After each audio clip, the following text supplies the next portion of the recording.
자, 이번에는 죄인입니다. 죄인. 예.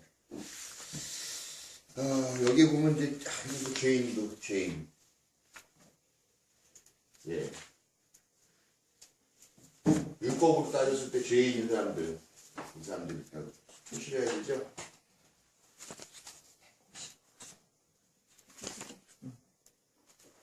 이 사람들 뭐 이사자들 다 싸다봐서.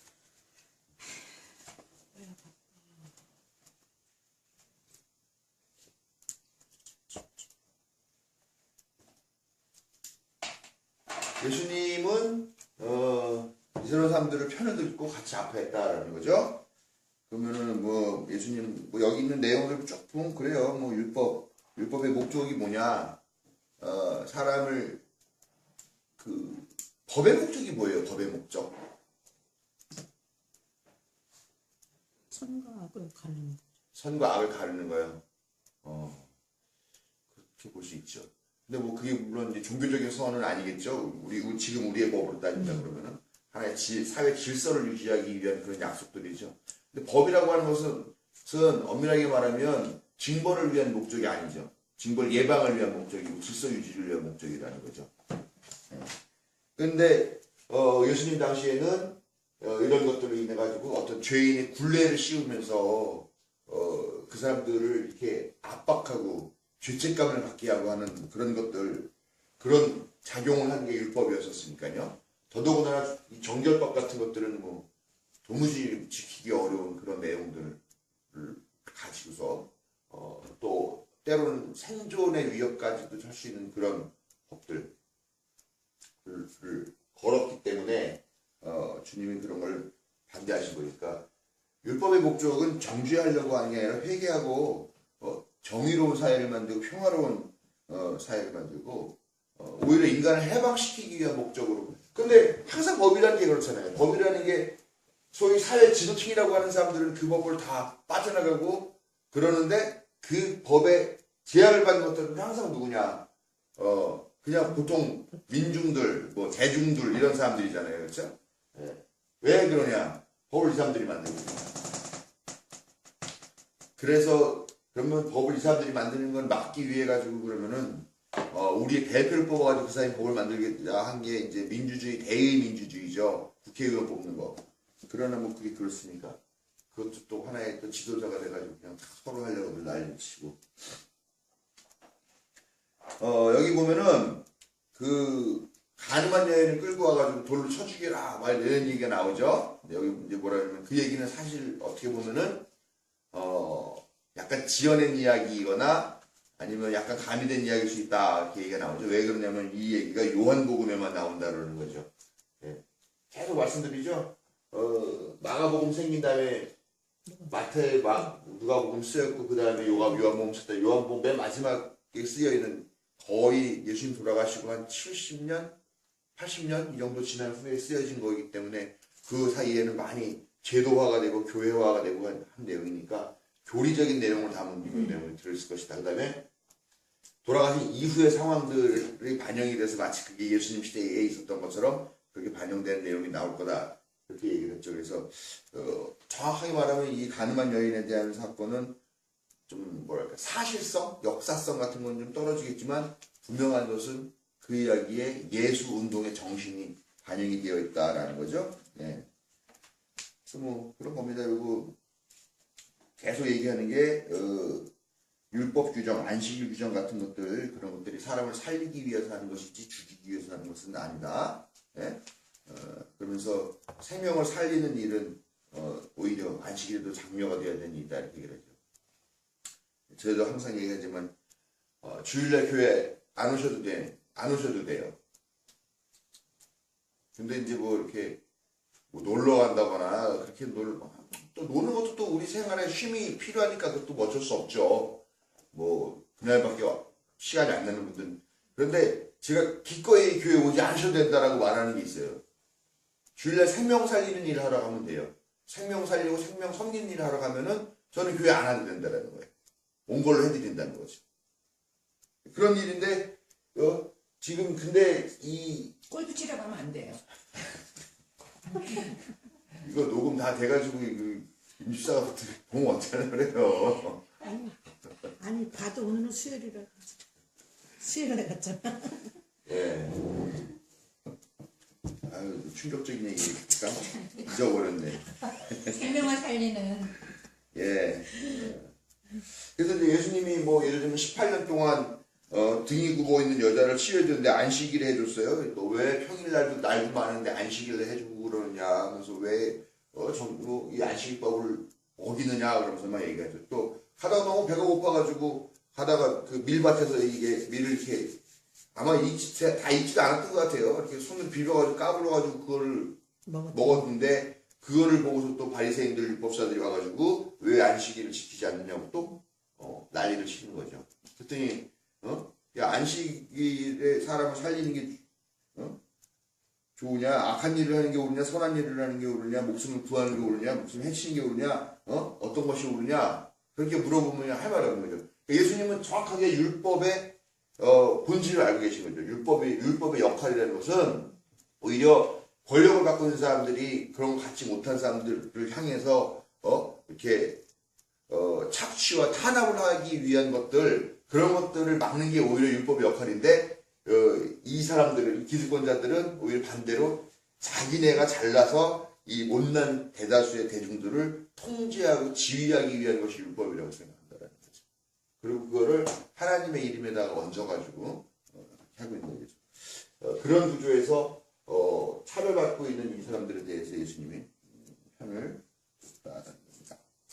죄인을 계속 만들어내죠. 또 죄인 그러나 한번 생각해 보세요. 요즘도 한번 난 그런 생각을 좀 해봐요. 장로교 고신 측이라고 하죠. 고려신학대학교 측. 근데 그 사람들은 정말 이렇게 막 율법적으로 신앙생활을 해요. 그래서 예를 들면은 주일은 안식일이다 그래가지고 주일날은 뭐 상거래도 못하게 하고요. 뭐 영화를 보러 간다거나 이런 것도 못하게 한단 말이에요. 그런 것들이 어떻게 보면 저도 처음에 그랬어요. 야, 그 사람들은 신앙이 참 대단하다. 그랬는데, 과연 그럴까 하는 생각을 좀 해봅니다. 그 사람들이 교회 올 때 못하고 와요. 자가용 있으면 자가용 타고 오겠지만, 자가용 없으면 버스 타고 올 거 아닙니다. 그러면 버스 운전을 해주는 사람이 없으면 그 사람은 결국은 교회 가서 예배를 못 드린다라는 거 아니에요. 그렇죠? 그래서 또 그런 이제 그런 얘기를 해요. 왜 다른 날이 많은데 주일날 이런 걸 안식일날 이렇게 하느냐라고 얘기를 하잖아요. 예를 들면은 집에 손님이 왔다. 근데 집에 음식이 없어. 그러니까 이 사람들은 항상 안식일 전에, 그러니까 금요일이 되면은 혹시라도 손님이 온다거나 뭔가 하는 그런 일이 생길까봐 그 준비를 다 그 전날 다 미리 해놓는 거예요. 네? 그런 삶이 항상 이렇게 배어 있는 거죠. 그런데 사실 인간의 생활이라는 게 그런 자기 생각하는 그 바운더리 안에만 있는 게 아니잖아요. 항상 예측을 벗어나는 일들이 생기는 거죠. 또 만약에 가족 중에 누가 갑자기 급하게 아프다라고 생각하면 누군가는 그 아픈 사람을 낙이나 뭔가 싶고 가서 의원을 찾아가가지고 긴급하게 진료를 받아야 되는 상황들이 생길 거 아니에요. 그렇죠? 그런 걸 어떻게 하느냐라는 게 결국은 누군가가 그래도 안식일에 일을 하고 있기 때문에 다른 사람 대신 일을 하고 있기 때문에 다른 사람들이 안식일 지키는 구조라는 거죠.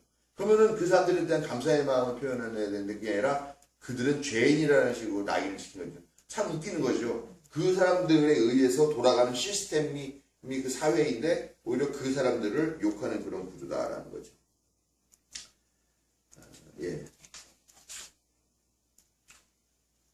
편의와 생존을 위해서 그렇게 일하는 사람들이 있는데요. 또 예를 들면은 또 그런 거예요.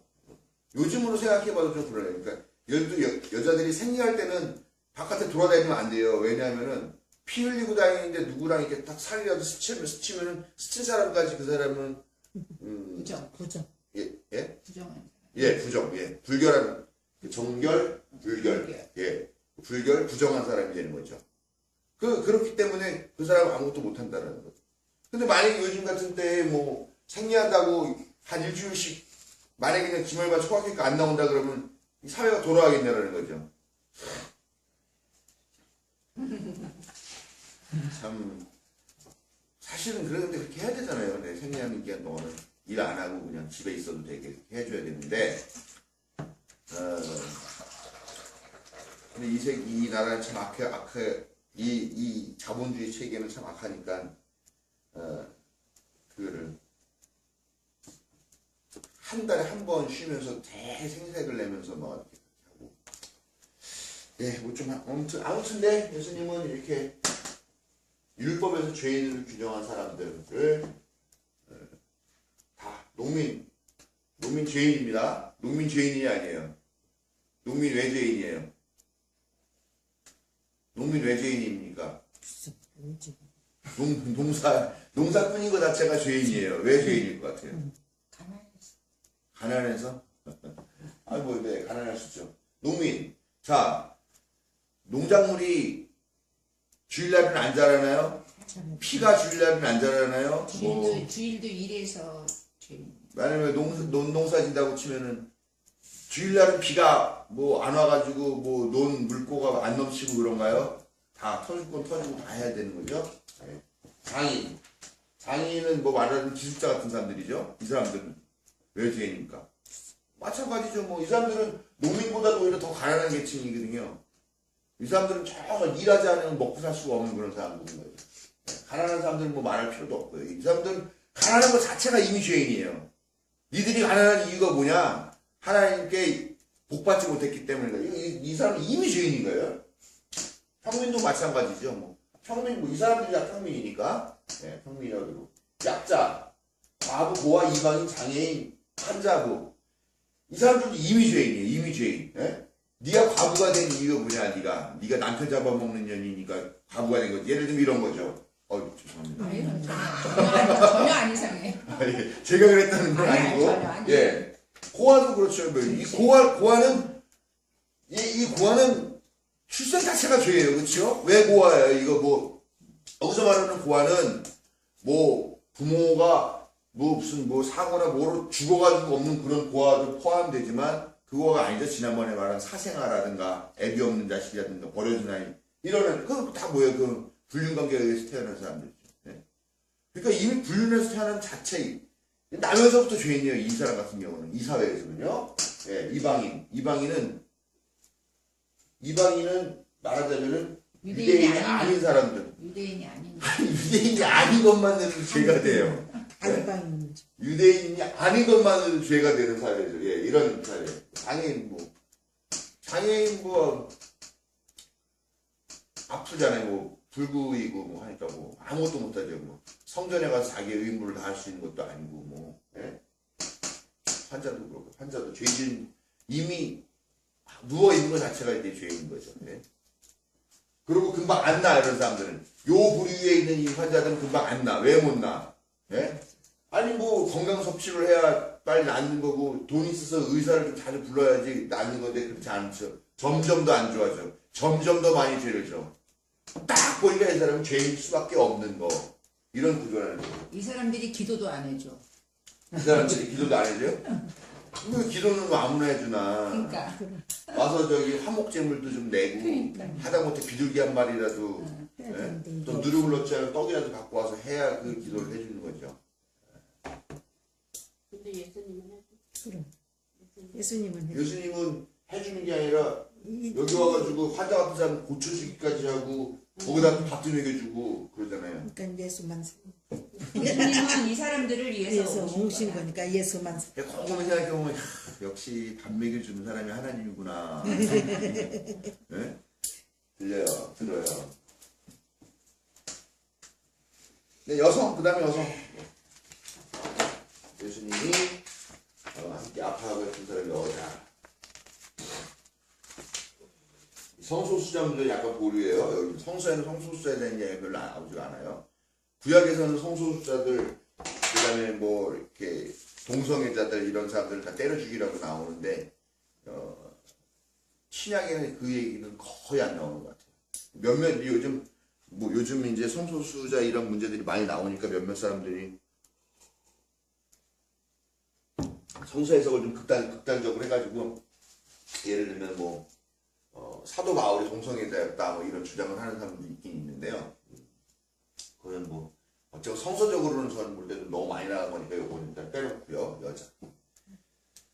예, 여자가 아들, 그 여자가 남자에 비해서 열등한 이유가 있어요. 이 시대 열등한 이유. 뭘까요? 아기를 낳는다. 아기를 낳는다는 거요.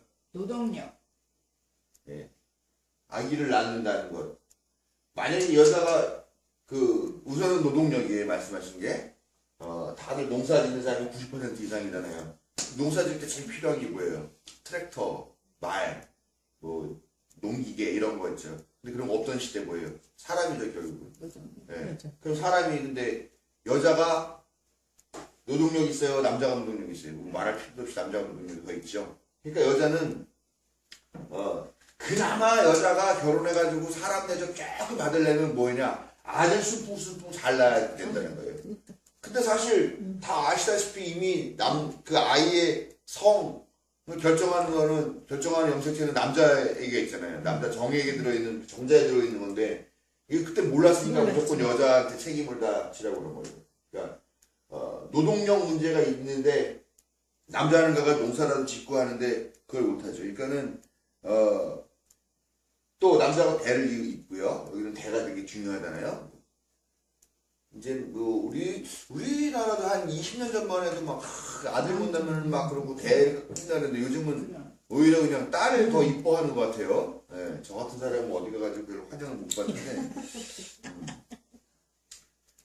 옛날에 그 딸 쌍둥이를 낳은 선배가 있는데 그 선배가 이제 졸업하고 나서 이제 목회하는 학교에 놀러 왔어요. 그랬더니 우리 여자 후배들이 갑자기 다 그 선배가 한테 환영을 하면서 막 둘러앉아가지고 막 딸 쌍둥이 이쁘겠다고 막 그러는 거예요. 그러다가 내가 그 방에 그 학회실에 딱 들어갔는데 막 얘기하다가 누가 들어오냐고 딱 보더니 하는 표정이 날 불쌍하다는 듯이 이러고 하는 거예요.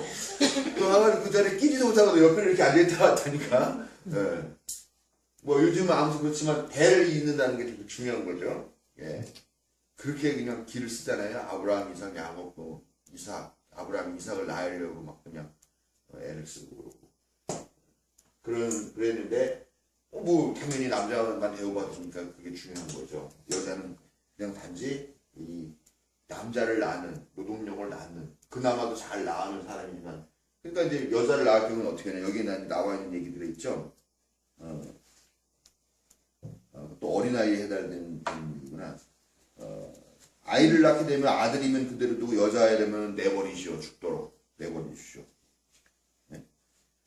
그 아버지가 가족의 일원을 받아들이지 않느나 빈민군이나 쓰레기통에 죽거나 아이가 그렇다는 거죠. 살인이잖아요.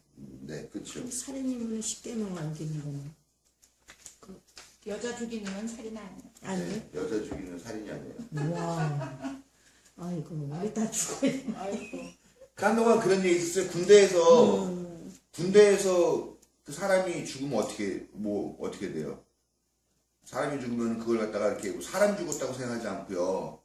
뭐 병기가 하나 없어졌다 이런 식으로 한다고 그런 얘기를 옛날에 들었는데요. 그랬어. 네, 은폐가 많았어. 예.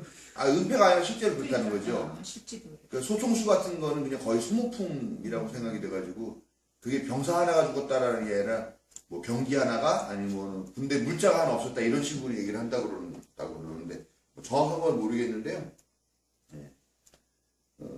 그러니까는 뭐 여자가 죽는 사건이 일어나도요 그 사건에 가서 그 소유주에게 변상을 하면 되지 그것이 사람을 죽인 것 같이 그런 식으로는 처리하지 않았다고 그렇게 들었어요.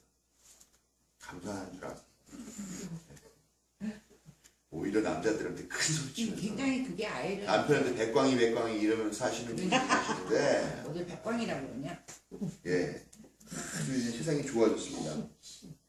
예 그러니까 그러다 보니까 이 여자가 그래도 그나마 자기의 어떤 그룹에서 그 사람 취급받을 수 있는 게 남자 아이를 낳아서 대를 이어주는 게 그나마 사람 대접받는 건데 그거 못하잖아요.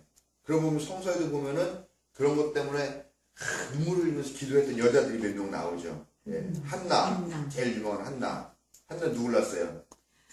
사무엘.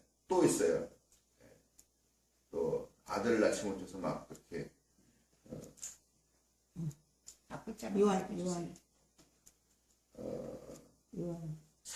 사라도 그렇죠. 아, 사라도 있고 예 요한 요 세례 요한 세례 요한 엄마. 세례 요한 엄마는 그런가요? 사라가 그래. 아 거기다 아들이 없었는데 나중에 이제 예 사라도 그랬죠. 그 다음에 이제 또 다른 게 뭐냐 하면 이제 또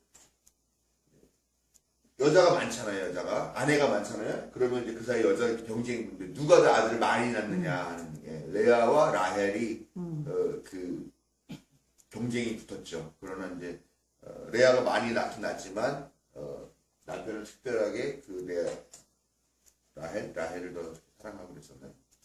남의 집 일을 제가 자세히 기억이 안 나는데 그 성경 읽어보니까는 그 딸이 아버지하고 해가지고 자식도 낳고 막 설마 딸이 있겠어? 며느리가 있겠지. 며느리 며느리 딸 이런 거 딸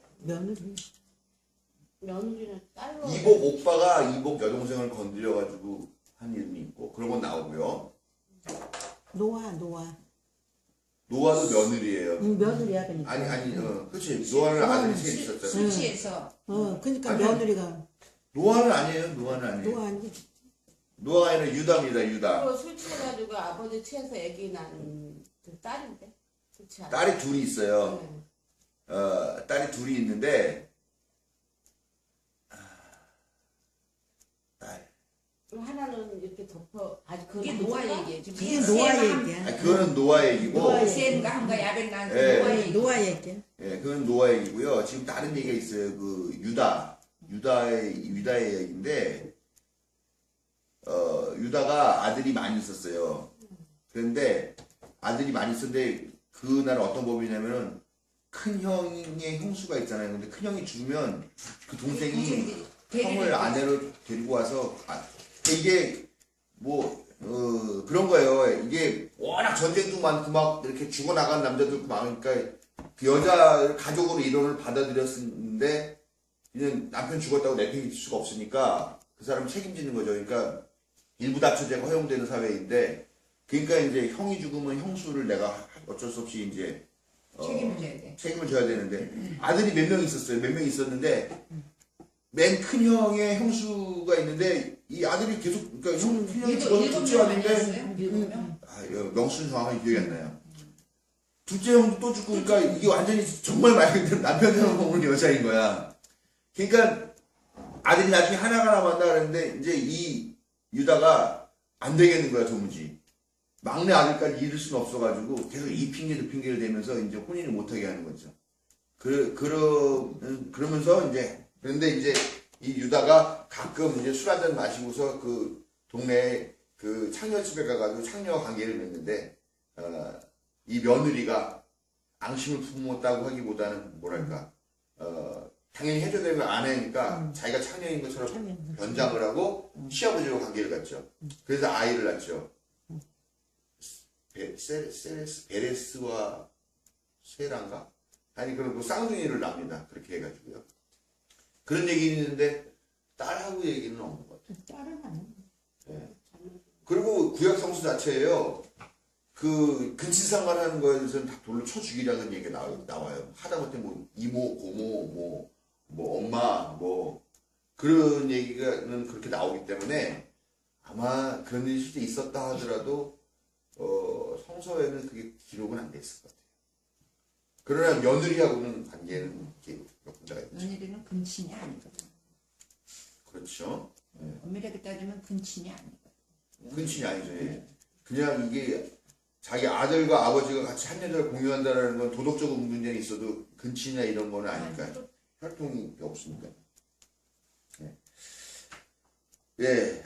그래서 아무튼 이 여성이 이런 폭력적인 구조 자체에서 완전히 뭐 그냥 씨바지 같은 역할로만 그렇게 전락이 됐죠. 여기 보면 이제 이 책에는 그런 얘기가 나와요. 그래서 예수님 나와서 하니까 어떤 여자가 당신을 뵌 태와 당신을 먹인 젖가슴은 참으로 복이 있습니다. 이렇게 얘기를 하니까 예수님이 뭐라고 그러냐면은 오히려 하나님의 말씀을 듣고 지키는 사람이 복이 있다. 이렇게 얘기를 하는데 이걸 어떻게 해석을 했냐면은 이 여자가 나름대로 당신을 낳은 그 여자가 복이 있다라는 식으로 그래도 나름대로 되게 혁명적으로 여자가 발피 지렁이 밟으면 꿈틀한다고 해도 그냥 여자가 그래도 대단합니다 이렇게 얘기를 했는데 예수님은 사실 한 걸음 더 나간 거다. 뭐냐면은 여자가 무슨 씨바지도 아니고 그런 거냐 그게 아니라 그렇게 낳은 것도 중요하지만 자식을 하나님의 말씀에 옳게 키운다 그러면 그게 더 복된 여자가 될 것이다. 이런 식으로 얘기를 했다라는 거죠. 예, 뭐 그런 해석도 있을 수 있는데 그게 말이 맞긴 맞겠죠. 예. 그래서 남자들이 판치는 세상에서 예수님이 여자의 어떤 그런 그 양육권 또 바르게 키웠을 때 하나님이 인정하시는 존재가 될 수 있다라는 가능성에 대해서 이야기한 거는 혁명적이다라고 이렇게 평가를 할 수 있다는 거죠. 또 마르다라는 여성네 집에 들어가가지고 일하고 있었죠. 언니는 열심히 막 음식 만들어 오고 막 그런데 동생은 그냥 하르 앉아가지고 예수님이 얘기하는 거 듣죠. 그러니까 마르다 와가지고 아니 예수님 나는 이렇게 힘들어 죽겠는데 왜 동생 마리아는 저렇게 그냥 들어오고 있습니까? 그러니까는 얘기하죠. 이렇게 전형적으로 누군가 손님이 오면 초대하는 그 초대할 때 대접한 역할들을 여자가 하지만 그러나 그것도 의미 없는 거다. 그쵸? 여자건 남자건 꼭 그렇게 여성적인 역할에 매일 필요는 없다. 그러나 예수님의 말씀을 나의 말을 듣는 게 더 중요할 수 있고 하나님 나라의 가르침을 듣는 게 더 중요할 수 있다. 이런 얘기를 하는 거. 이것도 그냥 단순하게 보면은 그냥 하나님 나라의 이야기 같지만 그 이야기 배후에 보면은 여성에 대한 인식이 전혀 다르다라는 예수님이 깔려 있는 거죠. 네. 그 다음에 제일 중요한 거, 저는 이거가 제일 중요하다고 봐요. 여기 보면은 여자는 여성과는 눈도 마주치지 않고 한자리에 앉지도 않고 말이 걸지도 않고 함께 일을 도모하지도 않고 함께 밥을 먹지도 않고 예? 그러는 정말 완벽한 가부장제 사회에서 예수님은 여자들이랑 같이 다녔어요. 예? 눈 마주치고 같이 다니고 같이 이야기하고 같이 음식 먹고 예? 그랬다라는 거죠. 그러면서 이 여성들이요 또 그만 끝난 게 아니라 예수님이 전 이스라엘을 여행을 하는데 이 여자들이 계속 따라다녔을 뿐만 아니라 그 경비를 이 여자들이 했다라는 거예요. 이름도 나옵니다. 이름이. 이게 지금 이 성서에 여자 이름이 나온다는 것 자체가 또 이게 또 이거예요. 성서에 보면 구약 성서 같은 데 보면 정말 여자의 이름이 누가 나오냐. 여자의 이름 한나라. 아마 다 기억할 수 있을 거예요. 예를 들면은 하와. 예. 그다음에 하와의 이제 사라 뭐 좀. 예, 하와가 첫 여자였고 그다음에 아벨 가인 뭐 다 쫓겨나는데 그러면은 셋이라고 하는 아들도 셋째 낳는데 그 셋의 아내 이름이 누군지 모르죠. 안 나와요. 그럼 쭉 나와봤자 이제 뭐 독특한 여자죠. 아브라함의 아내. 사람. 노아의 아내 이름도 나오나 모르겠네요. 노아의 아내 이름도 들어본 적이 없는 것 같아요. 있을 수도 있는데 들어본 기억은 안 나요. 그만큼 좀 미미한 존재감인데 그다음에 여자라는 존재 자체가 거의 없어요. 그다음에 라엘, 뭐 리브가 그런 유명한 사람들 족장들의 아내들 이름 나오고요. 라엘, 레아 나오고 또 하갈이라고 하는 이방인 여자. 그 사람은 되게 중요한 인물이죠. 왜냐면은 이슬람 계열의 시조니까요. 시조의 어머니니까. 그렇죠. 기생가합. 예. 그러다 그 다음에 그 다음에는 이제 거의 안 나와요. 그 다음에는 이제 거의 사사기의 미리암 뭐 이렇게 하는 몇몇 여자 사사 몇 명 나오고요. 그 다음에 말씀하신 기생라합 그거를 이제 이스라엘 정복 전쟁하러 올 때 그 도왔던 기생 이름. 그 다음에 이제 또 야엘의 아내인가 뭔가 하는 사람이 있어요. 그 사사기에 나온 사람인데 이렇게 적장이 와가지고 하니까 자 우리 집에 들어서 편히 쉬어하면서 우유를 주고서 잠드니까 반잔노리에다 말뚝을 메고 박아가지고 죽여버린 그런 영웅적인 여자도 있고 또 뭐라 그러니까 또 성벽에서 맷돌을 던져가지고 죽였나 하는 뭐 그런 여자도 있고요. 뭐 아무튼 뭐 그런 여자들이 있는데 그런 여자들 외에는 이름이 거의 나오지 않는다라는 거죠. 그런데 재혼한 여자도 나오잖아. 예? 재혼한 여자도 나오잖아. 재혼한 룻과 나오미. 예. 그 룻기는 정말 구약에서 정말 획기적인 뭐라죠? 그러니까 사실은 유대교가 그렇게 여자를 비하하고 하는 그런 종교가 아니에요. 말하자면 그러니까 유대교는 하나님을 믿는 신앙에 대한 책이라면, 구약은 유대교를 믿는 하나님에 대한 거라면은 신약은 예수님에 대한 이야기가 나오는 거잖아요. 근데 이 구약에도 사실 룻기 같은 식으로 여자의 지위에 대해서 생각하게 하는 그런 부분도 상당히 많이 있는데, 그런 것들을 의도적으로 남자들이 다 싹 빼버리고, 보세요. 뭐 룻기를 가지고 설교하는 사람들이 어디 있어요? 룻기를 설교하는 거 들어보신 적 있어요? 제가 룻기를 설교하는 거 들어본 적 있으세요? 못 들어봤고 저기 에서 들어봤어. 교회 오신 지가 얼마 안 됐어요. 장로교에서. 장로교에서, 예. 룻기, 뭐 저가 그렇다고 해서 되게 뭐 여성을 비한다거나 그런 건 아니고, 예. 그게 되게 하찮은 그런 성서로 치부가 되는 왜냐면 남자들이 지배하는 종교니까. 네. 그러나 성서 자체에는 여자에 대한 관심이 상당히 많아요. 예수님의 족보를 쭉 보면은요, 마태복음의 족보와 누가복음의 족보가 두 개가 나와요. 근데 이 두 개가 서로 달라요. 말이 안 되잖아요. 족보가 어떻게 달라요? 근데 누가복음의 족보인가에는 여자 이름이 나와요. 마태복음의 족보에는 여자 이름이 나오잖아요. 왜냐면 누가복음의 족보는 누가라는 사람 자체, 또 누가 공동체 자체가 여성에 대한 인식이 상당히 깊어요. 그래서 내용을 보면은 여자를 상당히 호의적으로 보고 여자를 되게 높이 평가하는 그런 내용들이 많이 나와요. 마태복음은 그렇지 않아요. 마태복음은 오히려 유대교 쪽에 가까운 예수교회에 그래가지고 뭐랄까 약간 가부장적인 그런 내용들이 있어요. 대신 마태복음에서는 이걸 자기네가 나름대로 기독교인, 예수 믿는 사람들의 모세오경, 구약성경 같은 식으로 만들어가지고요. 그게 이제 족보가 뭐 아브라함, 이삭, 야곱, 요셉 이렇게 이어지잖아요. 근데 그 족보를 차용해서 예수님이 마치 그 족보를 따르시 야곱, 이삭, 야곱, 요셉 이런 족보를 놉니다. 그러니까 할아버지 이름이 바뀐 거죠, 말하자면. 아무튼 그게 그래요. 그러나 어쨌건 예수님은 그 족보와는 상관이 없다. 그렇게 얘기해요. 네? 할아버지도 바뀌나 봐. 그러니까 할아버지 이름을 구약에 비춰가지고 이렇게 해놓는다고. 그 얘기는 뭐 나중에 좀 자세하게 좀 설명해드리면 할게요. 네, 그래서 아무튼 여자들이 예수님 따라다니면서 같이 다녔을 뿐만 아니라 예수님 일행에 들의 경비를 냈다라는 거죠. 이름이 나와요. 여기 보면은 일곱 귀신이 떨어져 나간 막달라라고 하는 마리아. 요한나와 막달라라고 하는 마리아. 막달라는 동네 이름인데, 뭐 안성댁 뭐 그런 식으로 해서 막달라라고 그러는 건가?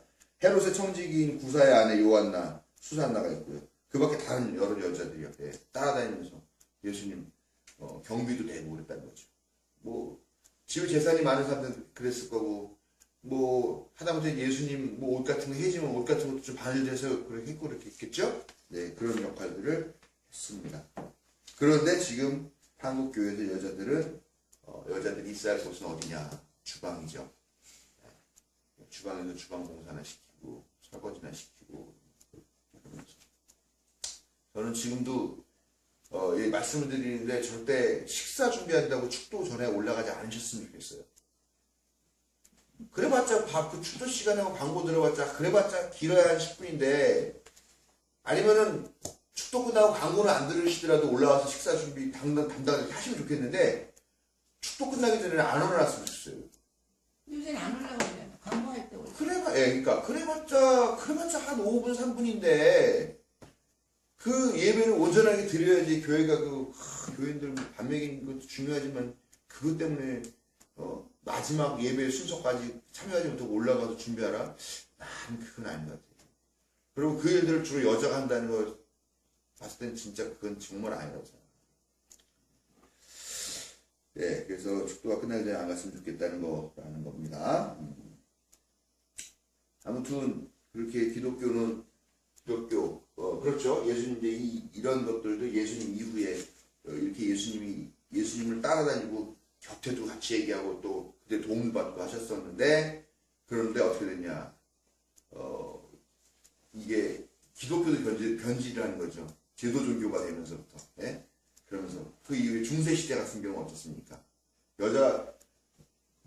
제가 볼 때 모든 교회는 다 여자들이 일을 해요. 모든 교회는 다 여자들이 더 많아요. 그렇지 않은 데가 없어요. 우리 교회만 여자가 더 많아요. 또 정말 보이지 않는 곳에서 가장 많이 일하는 거 여자. 수요성서대학은 여자들만 나와요. 그런데 교회 안에서 여자의 지위와 역할은 그렇지 못했다는 거죠. 근데 그 역사가 나는 최근뿐만 아니라 옛날부터 그랬을 것 같아요. 예수님 당시 같은 경우는 뭐 여자가 이렇게 돌아다닐 수 있는 환경이 아니었었으니까 남자가 더 많았을 거다라는 생각이 들긴 들지만 그러나 어쨌든 정식으로 교회라는 게 생기면서는 여자들이 더 많이 나와가지고 교회에서 봉사를 했을 텐데 근데 그 이후의 역사를 보세요. 중세시대 같은 경우는 그 여자들이 그 예수의 이름으로 마녀 사냥을 당합니다. 말 많은 여자들, 되바라진 여자들, 이런 여자들이 다 마녀가 되는 거죠. 장로님 같았으면 벌써 없어. 우리 장로님 같은 이런 신여성, 이런 세련된 여성은 없습니다. 이미 화형을 당해서 10번 정도 당해는. 그 정도. 그러나 지금 얼마나 멋있어요, 우리 장로님. 정말 멋있잖아요. 아주 그냥 화려하고, 교회가 그런 죄를 지고 여자한테. 난 교회는 정말 여자들한테 정말 참여해야 된다고 생각해요. 예, 어린아이도 뭐. 어린이. 근데 이게 참 아이러니가 여자는 여자라서 그랬지만 어린아이는 참 왜 그런지 모르겠어. 얘네들이 크면 지대가 저 그런다는 건데. 여자는 성별이나 다르니까 또 그렇게 차별을 받을 수 있었다 하지만 왜 그랬을까요? 노동력이 없어서 그런가? 그렇죠. 얘네들도 노동력이 없는데다가 또 밥도 처먹어요. 예? 근데 얘네들이 커야지 노동력이 생기니까 기다려야지. 그렇죠. 그리고 이 애들은 아직 정신이 성숙하지 않아가지고 이게 아직 온전한 사람으로 보질 않은 거죠 또. 그러니까 이제 애들이 율법 같은 것도 모르잖아요. 애들이니까. 그러니까 죄지을 확률도 더 높은 거고.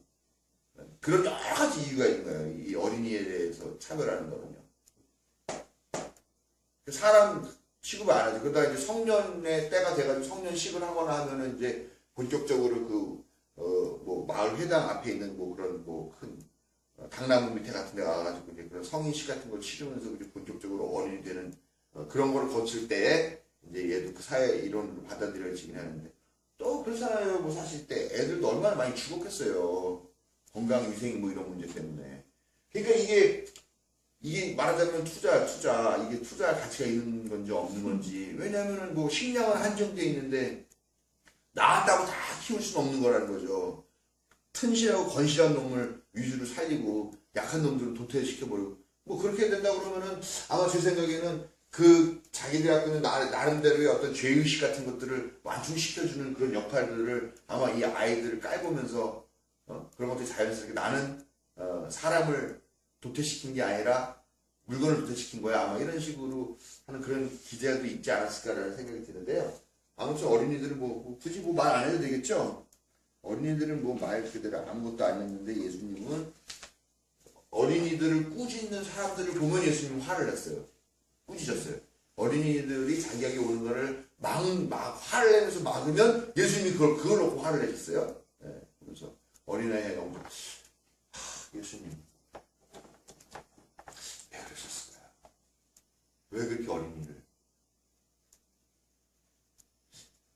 남들은 이미 다 장가갔을 나이인데 자기는 장가도 못 가고 조카들이 있었겠죠 아마. 이렇게 남동생들이 있었고 여동생들이 있었으니까요. 그 아이들 참 이뻐했을 것 같죠? 그쵸. 어린아이를 이뻐하는 게 이게 사람의 기본적인 마음이겠죠. 그 다음에 외국인이요. 외국인은 이방인. 이게 외국인하고 이방인하고 느낌이 달라요. 왜냐면은 외국인은 그냥 말 그대로 외국에서 난 사람이다 라는 뜻이지만 이방인이라는 거는 우리 동네 사람이 아니다라는 뜻이잖아요. 이 유대교에서 이방인이라는 외국인이라는 단어는 쓰지 않고 이방인이라는 단어를 쓰는데 이방인이라는 단어 자체는 유대인이 아니라는 뜻을 담고 있어요. 지난번에 그 이스라엘에서의 그 인구 계급 이렇게 쭉 한번 공부했었을 텐데 거기에 유대인 중에서 맨 아래에 있는 사람이 누구냐면은 개종한 외국인, 개종한 이방인. 그래서 유대인이 된 사람. 그게 제일 아래쪽 계급, 종교적 계급으로 봐서 제일 아래예요. 근데 외국인은 아예 그냥 사람으로 취급도 안 합니다. 이방인은. 그런 사람이에요. 헤롯 왕이 성전을 지었어요. 헤롯 왕은 로마에서 세운 로마가 임명한 왕이에요. 말하자면 우리 일제시대 때 보면은 그런 거예요. 일본의 천황 폐하에 은혜를 입어가지고 뭐 예를 들면은 뭐 우리나라는 그런 건 아니었지만 방현섭이 와가지고 왕으로 임명이 되는 거예요. 현섭 왕이 되는 거죠, 제가. 예? 그런 느낌인 거예요. 고종, 순종 뭐 이런 사람들이 다 있는데 그 사람들 다 폐위시켜버리고 이 사람을 시키는. 근데 문제는 뭐냐면은 이 현섭 왕이 조선 사람이 아닌 거예요. 오키나와 사람이나 아니면 중국 사람인 거예요. 근데 이 사람을 왕을 시킨 거예요. 그러니까 이방인이 이 유대인의 이 혈통을 엄청나게 중요한 이 사회의 왕이 된 거예요. 그러면 어때요? 반대가 많이 심하겠죠. 그래서 이 헤롯 왕이 머리를 싸면서 뭘 하느냐면은 예루살렘 성전을 지어요. 어마어마하게 지어요. 솔로몬이 지은 것보다 훨씬 더 웅장하고 훨씬 더 아름답게 짓습니다. 그래서 그때 있었던 얘기가 뭐냐면 이게 옛날에 했었던 근데 얘기들이 그 나와가지고 성전이 지금 남아있어요? 지금 안 나와요. 안 남아있어요. 그게 주후 70년경에 박살이 났습니다. 유대인들이 독립전쟁할 때. 그래서 그 건축물을 보지 않은 사람은 지금 현대적인 아름다운 건축물을 못 본 거다 이렇게 얘기할 정도로 그게 이 헤롯 왕이 자기가 이방인이라고 하는 핸디캡이 있는데 유대인들을 위해서 이렇게 그동안 있었던 그 어떤 것보다 더 화려하고 웅장한 그런 성전을 지어준다고 한다면 내가 환심을 사겠지라고 하는 이유로 그렇게 웅장한 성전을 지어준다는 거죠. 그러지 않으면 이방인은 뭐 왕 이런 것마저 없었으면 헤롯은 아마 쫓겨났을 거라는 거죠. 이방인들도 마찬가지로 여자들과 마찬가지로 함께 먹지도 않았죠. 결혼도 하지 않았고 인간관계 자체를 맺지 않았습니다. 그런데 예수님은 그 외국인들을 향해서도 마음을 열었다고 시로 페니키아라고 하는 동네에 있는 이방인 자기 딸 고쳐달라고 그랬을 때도 야 내 상에 있는 떡을 왜 개한테 나눠주냐라고 하는 좀 심한 말을 했지만 밑에 떨어지는 부스러기. 개도 상에 떨어진 부스러기를 먹습니다. 그러니까 이스라엘에 이런 믿음을 처음 봤다. 따라 내 믿음대로 구원 얻었다. 뭐 이렇게 얘기를 해주시죠. 또 하나는 로마의 백부장. 로마의 백부장이라고 뭐냐면 한 중대장쯤 되는 거예요. 100명을 다스리는 사람이니까. 근데 로마의 백부장이에요. 말하자면은 일본 놈, 일제시대 때 일본 놈 중대장이 와가지고 있는 거예요. 근데 병 고쳐달라고. 또 자기의 청지기가 이스라엘 사람인지 일본 놈인지 잘 모르겠습니다만. 근데 고쳐달라라고 얘기하죠. 근데 예수님이 고쳐주죠. 근데 고쳐주러 가자 그랬더니 이 사람이 뭘 오십니까? 예? 저도 부하들 보고 일로 와 그러면 오고 가 그러면 가는데 여기서 말씀만 하시 낫죠. 그러니까 예수님이 약간 이 사람의 믿음을 기이하게 보며 놀라가지고 이스라엘에서 이런 믿음을 본 사람이 본 적이 없다라고 이렇게 얘기를 한다고 합니다. 약간 근데 제가 볼 때는 약간 과장인 것 같아요. 왜냐하면은 이게 이제 70년경에 마가복음이 쓰여지고 그 이후에 뭐 100년, 150년까지 이렇게 쭉 쓰여진단 말이에요. 근데 그 사이에 로마의 관계가 되게 안 좋기도 했고 좋기도 하고 그랬었어요. 그러면은 이 기독교인들은 예수쟁이들은 로마의 탄압을 받게 될 때 우리는 당신들이 그렇게 탄압을 받을 만한 그런 나쁜 존재가 아니에요. 우리는 로마인들을 사랑해요. 로마인들도 우리를 사랑했어요. 이런 변호를 해야 된다는 거죠.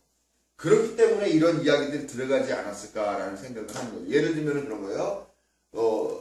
예수님이 재판을 받는데 계속 로마인 빌라도가 계속 예수님을 놔주려고 그래요.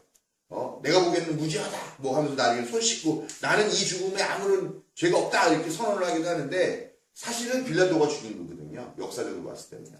그런데 그것을 갖다가 어떻게 보냐면은 로마와의 관계 개선하기 위해서 우리는 로마의 절대적인 인류가 아니다라고 하는 그런 내용 때문에 그렇게 각색을 한 거다라고 보는 입장이 있어요. 그럼에도 불구하고 예수님이 분명히 이방인들, 외국인들을 차별하지 않았다는 건 분명하다는 거죠. 왜냐하면 예수님 자체가 차별하지 않는 사람입니다. 어느 누구나 하나님의 뜻 알겠습니다. 계급, 종교와 상관없이, 국적과 상관없이 어느 누구나 받아들였다는 거죠. 예. 마지막으로 사마리아인, 딱 이거 하고서 오늘 끝낼게요. 사마리아인 지난번에 많이 공부했는데 기억들 나시죠? 사마리아인은 어떤 사람들인가? 국가가 망하면서 식민지가 되죠. 식민지가 되는데 하필 그 사람들을 쓸만한 사람을 다 뽑아다가 다른 동네에다 갖다 놓죠. 그리고 다른 동네에 있던 사람들을 데리고 오죠. 그러다 보니까 이 사람들이 혈통적으로 또 막 이 사람 저 사람들이랑 다 완전히 섞여버리는 거죠. 뭐 미국에 있는 사람만 갖다 놓은 게 아니라 미국, 영국, 호주 뭐 곳곳에 있는 사람을 다 이렇게 모아가지고 한 마을을 만들어 버리니까 그 안에서 혼인하고 뭐하고 하면서 혈통이 순수해지지 혈통이 뭐랄까요? 짬뽕이 되는 거죠. 거기다가 종교도 오는 놈들마다 다 종교 하나씩 갖고 왔어요. 종교가 막 그러다 보니까 하나님 믿는 신앙을 지키려고 해도 지킬 수가 없어요. 왜냐면 사람들이 똑똑하고 종교 지도자들은 다 끌려왔어. 종교를 뭘 해야 되는지 몰라. 내가 하나님 믿지만 종교를 뭘 해야 되는지 몰라. 근데 어떤 놈이 갖고 온 종교 보니까 저거 참 괜찮은 것 같아. 받아들 하다 보니까 이게 나중에 하나님 신앙인지 바알 신앙인지 조로 아스타교 신앙인지 모르게 될 그런 신앙이 되어버렸다라는 거죠. 짬뽕이 되어버렸어요. 그러니까 유대는 나름대로 우리는 종교적인 혈통이나 종교적인 걸 잘 지키고 있어. 근데 사마리아인 저놈들은 완전히 개쓰레기 짬뽕이 됐으니까 저놈들이랑 상종조차 하지 말아야 돼라고. 정말 말도 안 섞었어요. 말도 안 섞은 뿐만 아니라 보면은 욕을 했어요. 서로. 근데 그렇잖아요. 한쪽에서 그렇게 말하면 우리가 뭘 잘못했는데 우리한테 욕해. 또 맞대거리를 하죠. 계속 그러다 보니까 이 둘 사이가 완전히 앙숙이 돼버린 거예요. 사람 취급도 하지 않는 거예요. 유대인 쪽에서는 우리가 더 잘났기 때문에 저 쓰레기들을 상대할 수 없어라는 식으로 차별하게 되는 거죠.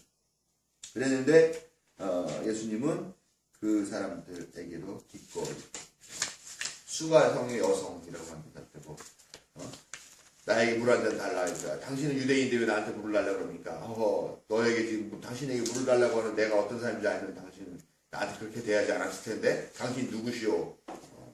신령과 진정을 예배할 때가 올 거다. 그건 예루살렘에서도 말고 그림산이 말고 저쪽을 이 여자가 가가지고 이상한 사람이 왔어요. 다 와서 예언자가 왔나고 한번 들어보세요. 그래서 마을 사람들이 와서 한 일주일간을 같이 묵으면서 예수님 말씀을 듣고 또 헤어져 오고 그런 얘기가 있는 거죠. 그 다음에 예수님이 제안하는 가장 좋은 이웃의 모습은 무엇이냐? 그게 바로 선한 사마리아인이에요. 너도 가서 이와 같이 하라. 너도 가서 이와 같이 이웃이 되라 라고 하는 그런 말씀을 가장 모범적인. 근데 이 선한 사마리아인의 얘기에서 나오는데 이 선한 사마리아인의 가장 반대쪽에 있는 가장 악한 이웃으로 나온 사람이 제사장, 대제사장, 제사장 레위인이에요. 이거는 정말 혁명이 아니라 이거는 뭐랄까요? 다음부터가 그런 건가 봐. 네. 블랙 코미디도 그런 블랙 코미디가 없는 거죠. 이건 절대 그 사회에서 절대 용납되지 못하는 그런 코미디를 한 거예요. 사마리아인을 그렇게 했다라고. 그리고 사마리아인 좋다. 그것도 재수가 없는데 사마리아인 좋은데 대제사장, 제사장, 레위인은 나쁘다. 이거는 정말 그 시대의 금기를 건드리는 거죠. 여기까지 하겠습니다. 다음 주에 냉혹하게 비판 대상들은 재밌을 것 같은데. 네, 뻔해요. 요거랑 이쪽이에요. 엑스per트인데 그 다음에 이쪽에 있는 사람들 있잖아. 이쪽에 있는 사람들이 배우는 게 재밌어.